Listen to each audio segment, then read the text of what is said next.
Hi friends, welcome to my channel. இன்றைக்கி வந்து என்ன பார்க்க போகிறோம்னா புளி இஞ்சி தான். அதாவது புளி இஞ்சி, இஞ்சி புளி அப்படின்னு கூட சொல்லுவாங்க. இது கேரளாவில் ஒரு ட்ரெடிஷ்னல் ஃபுட்டு. இது எல்லாத்துக்குமே வந்து எப்போதுமே அவங்க ரெடியாக கையில் வச்சுருப்பாங்க. ஒரு சைட் டிஷ் தான். நம்ம இங்கே ஊறுகாய் சாப்பிட்ற மாதிரி இந்த புளி இஞ்சி அவங்களுக்கு எப்போதும் இருக்கும்.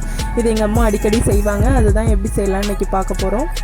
இதை செஞ்சு வச்சிட்டிங்க அப்படின்னா 6 மாதம் வரக்கூட கெடாது. அந்தளவுக்கு சூப்பராக டேஸ்ட்டாக இருக்கும், கெட்டும் போகாது. அதுதான் இன்றைக்கி எப்படி செய்யலான்னு பார்க்க போகிறோம். இதுக்கு 2 பொருள் தான் தேவை. இஞ்சியும் பச்சை மிளகாவும் தான்.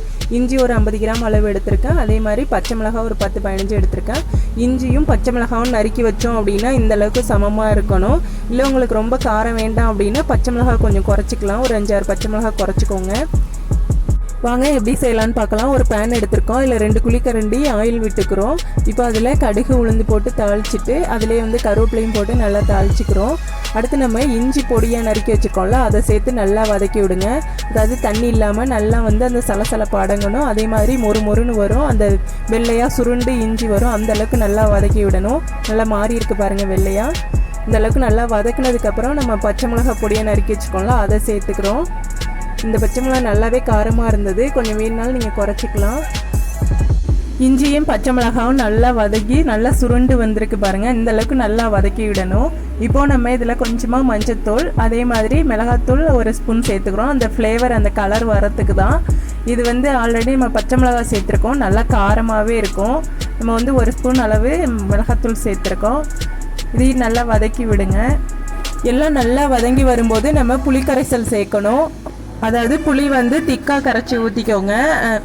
அதாவது இதுக்கு வந்து ஒரு பெரிய எலுமிச்சம்பழ சைஸ்க்கு புளி எடுத்து ஊற வச்சுட்டு அதை வந்து கரைச்சி இதில் ஊற்றிக்க வேண்டியதுதான். அதாவது நல்லா திக்காக ஊற்றணும். இது வந்து நல்லா வடிகட்டி, ஏன்னா அந்த தூசியெல்லாம் எதுவும் இல்லாமல் வடிகட்டிக்கிறோம். அது திக்காக இருக்கிறது கரையை கொஞ்சம் லேட் ஆகும். நல்லா கரைச்சி விட்டிங்கன்னா அந்த தண்ணியெல்லாம் நல்லா வடிஞ்சிரும். இப்போ இதில் இதுக்கு தேவையான அளவு உப்பு சேர்த்து நல்லா வதக்கி விட்டுக்கிறோம். அந்த தண்ணியெல்லாம் நல்லா வற்றணும், அந்தளவுக்கு நல்லா சுருண்டு வரணும்.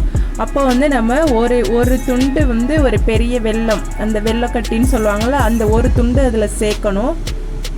எல்லாம் சேர்த்தாச்சு. அவ்வளோதான். நல்லா தண்ணி வந்து சுண்டி வரணும், நல்லா வற்றி இந்த பாருங்க இந்த அளவுக்கு எண்ணெய் மிதக்கணும். ரொம்பவே டேஸ்டான புளி இஞ்சி ரெடி ஆகிடுச்சு. இது வந்து 6 மாதம் வரை கூட நீங்கள் வச்சுருந்து சாப்பிட்லாம். அந்தளவுக்கு இருக்கும், கெட்டே போகாது, ரொம்ப டேஸ்ட்டாகவும் இருக்கும். இதை வச்சு சாப்பிட்டோம் அப்படின்னா ஒரு கை சோறு கூடவே சாப்பிட்லாம். அந்தளவுக்கு நல்லாயிருக்கும்.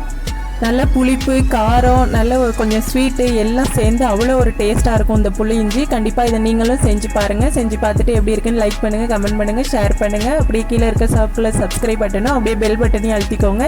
அப்போ தான் நான் போடுற ஒவ்வொரு வீடியோ உங்களுக்கு உடனுக்குடனே நோட்டிஃபிகேஷனில் வரும். Okay, thank you.